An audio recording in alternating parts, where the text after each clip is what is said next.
Hi, I'm Sam Light. I'm from the south coast of England and I'm a professional kite surfer.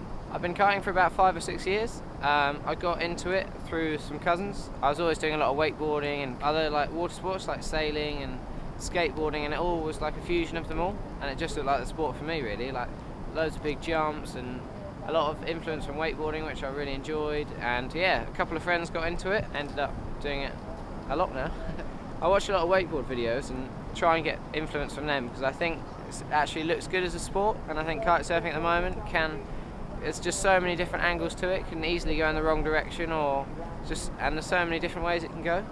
So, I mean, as far as learning new tricks, there's always like the natural progression of like doing another spin, another rotation, like landing it to blind, but it's more just, I'm basically just trying to keep my kite a little bit lower and put a grab in and yeah, just try and make it more stylish, and instead of passing in the air, like maybe landing wrapped or landing blind, and just seeing what happens. And you can definitely get bored if you just end up doing the same things, but you just got to keep refreshing it. Like, if you've been doing freestyle for a couple of weeks, you like watch a couple of surfing videos and take out a strapless board, or again just other sports like wakeboarding and a lot of snowboarding. And it's all about kiting with your friends, and just it's crazy how much you thrive off each other.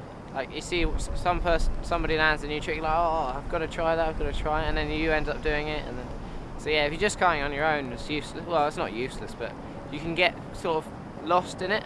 Just end up riding round and round and just not trying anything, and that's when you get bored. So, even kiting at the same spot. I've kited at the same spot for like 5 years now, and just recently I've been like, oh, let's go to the other end of the island, or like let's try down the road, and it's just changes it. That's the thing with kiting, I found, that it's such a versatile sport. You can do whatever you want.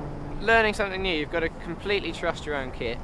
You've got to be able to just ride along in 40 knots and just throw your bar away and know that your leash is going to be okay, and you got to be completely comfortable with just crashing.